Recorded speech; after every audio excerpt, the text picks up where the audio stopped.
In the landscape of our ambitions, it's easy to fall into the trap of talk over action. We daydream sketching grand plans, yet those blueprints often lay untouched, while we distract ourselves with everything but the task at hand. This evasion of action, our ability to fantasize about success without putting in the work, is a masterful deception of our ego, which thrives on public recognition for even the tiniest of deeds. This is a topic covered in Ego is the Enemy by Ryan Holiday, presenting observations on ego that derive from the ancient philosophy of Stoicism. We are now going to make a deep dive into the intricacies of our biggest obstacles when developing our lives, our own aggrandized self-absorption clouding us from things that matter, making us produce sometimes mediocre and most of the time disastrous results. I got a lot from reading this book, so I hope a summary of some of these lessons imparted by it will motivate you to go out and get a copy for yourself and challenge your beliefs on self-preservation.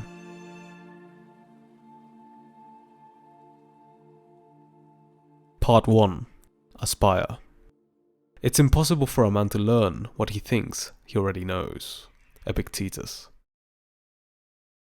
Talk, talk, talk. When striving for success, there's a compelling but deceitful allure to replace real action with mere words and exciting spectacle. We often find ourselves weaving enticing tales of the future, vividly picturing our heroic deeds we will accomplish, yet falling short when it comes to the enactment of these narratives. When presented with a new project, instead of dedicating ourselves to it, we may become expert conjurers of distractions, veering away from the very focus it demands. Within us lurks a hungry spectre known as ego. It's an entity that hungers for acclaim, even if such acclaim is rooted in the most trivial of actions. This need for constant affirmation compels us to reject the power of silence, associating it with insignificance or weakness. The fear of being overlooked fuels a relentless stream of chatter, masking the profound strength that silence can offer, especially during the initial stages of any endeavor. Self-talk is another manifestation of this struggle, a deceptive monologue that gives us a false sense of progress. It's an echo chamber that, particularly during moments of venting and frustration, limits our capacity for insightful breakthroughs by fabricating the illusion of proximity to our goals. To be or to do. The mirage of success often enraptures us. We are drawn to the glossy image it projects, yet this infatuation can lead us astray. There's a significant difference between theatrics, which is designed to impress others, and genuine merit, which stems from true effort or talent. It's essential to recognize this difference to avoid becoming captivated by our shallow perception of success. Purpose then becomes a compass to guide us through this maze. If what matters to us is solely our reputation, we may end up pandering to others, echoing what they want to hear. But if our purpose extends beyond ourselves to accomplish something greater, then our path is marked by sincere actions rather than hollow words. Having a larger purpose is both liberating in that it spares us from making compromises and challenging as it demands strict self-assessment. Become a student. The journey of learning transcends the confines of the traditional classrooms and textbooks. It's an ongoing process that challenges our sense of self. By embracing the role of a student, we place our ego in the hands of the master we seek to learn from, acknowledging the gap between their wisdom and our ignorance. Appraising our skills critically, looking down the ladder rather than up, is not an easy task, but an essential one. The grand illusion of knowing it all can prove to be a very dangerous vice, a deterrent to our growth. By questioning what we think we know, we open ourselves up to the possibility of improving the quality of our thoughts. A cloak of humility that becomes an indispensable tool, protecting us from the pitfalls of false ideas and self-deception. As students, we require a willingness to become our own harshest critics and to accept, even seek, feedback, especially when it's negative and non-constructive, but honest as well at the same time. Our ego, with its preference for its own version of reality, may resist this, but we need to harness the discipline required to sidestep its whispers. There is no excuse to stop our self-education with a digital world of knowledge at our fingertips, particularly in books, ready to quench our intellectual needs.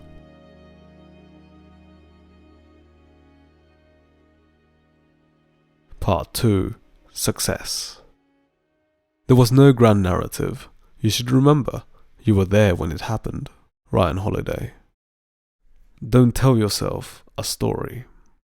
We often find ourselves entangled with the seductive allure of narratives, particularly those that recount the success stories of others. These tales become a catalyst for our ego, spurring us to craft elaborate visions of our own elusive empires. These fabricated stories, while exciting, are often more mirage than substance, more fantasy than reality. The act of crafting stories is an intrinsic part of our human nature. We weave these narratives to make sense of our world and our place within it. However, it's on a thin line between useful abstraction and dangerous arrogance. We must tread with caution, not allowing these stories to inflate our self-perception or disguise our insecurities as past victories. Labeling others or ourselves with terms as absolute as idiot or genius is a perilous exercise. These labels can lead to inflated self-perception or damaging self-deprecation. It's particularly hazardous to label oneself as a genius, as this title brings with itself a level of expectation and pressure that can distort our perception of reality. The key then lies in sidestepping the make-believe of the world of narratives and focusing on action. After all, only real tangible efforts will yield real tangible results. Entitlement, control, and paranoia. One must always bear in mind the boundaries of personal power and reach. We often inflate our own achievements and diminish those of others, a skewed perception of reality driven by our ego. We may even let our own stubbornness to take the driver's seat, prioritizing our methods and delaying actions merely to see things done our way. Such a mindset breeds a sense of isolation, making us overlook the support that we receive from others in our journey. It's tempting to see ourselves as unique, to believe that our experiences are incomprehensible to others. While it might feel gratifying, such entitlement is counterproductive and doesn't justify greed. It's imperative to maintain humility in our endeavors as it lends us perspective to our work. Sobriety in our actions fosters an environment conducive to results, allowing us to navigate the seas of ambition with the compass of realism firmly at hand.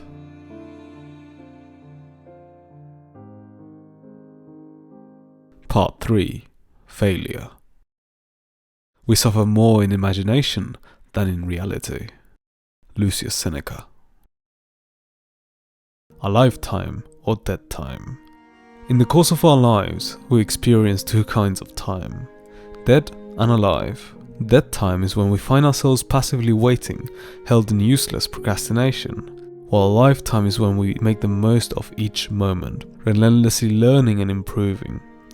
Dead time can be reanimated if we choose to utilize it for what we have long aspired to do but put off. A lifetime, on the other hand, is a precious commodity, an opportunity. It seems a tragic waste to let it slip by unused, or worse, let it be hijacked by our aggrandized self-importance. Doing good work should be the primary aim, without getting entangled in the outcomes or tying our well-being to the actions of others. We should strive not for applause, but to meet and exceed our own standards, to do justice to our own potential. However, ego can distort our perception. It compels us to seek rewards that extend beyond the fruits of our labor, pushing us towards the glamour of prestige and recognition. It's a dangerous lure, for it shifts our focus from all the work at hand to the applause it may or may not bring, undermining the true value of your efforts. Draw the line. Life is a journey studded with risks and missteps. It's part of the human condition to err. However, the issue arises when we attach our self-worth to the outcome of those risks. This misguided sense of identity can lead us down a path of self-doubt and insecurity.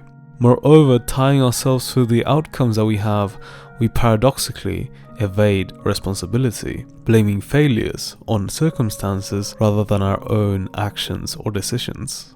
A dead end is but an opportunity to change direction. Avoid turning mistakes into a cycle of repeated losses. steer your efforts towards a more productive path, rooted in principles and sound practices.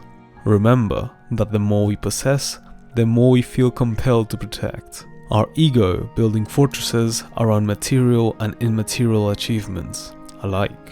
Yet it's the very act of letting go, of not clinging to the relics of past glories, that can truly liberate us. Being protective over one's legacy only leads to fragility.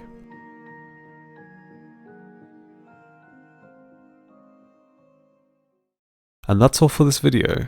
I only covered part of the lessons the author looked to teach in this book, so I will leave a link down in the description below to get it for yourself, as it is a book that deserves a place in everyone's bookshelf. If you like the summary, please hit that like button and also consider subscribing to see more content like this. Anyways, I hope you guys have a great day, and goodbye.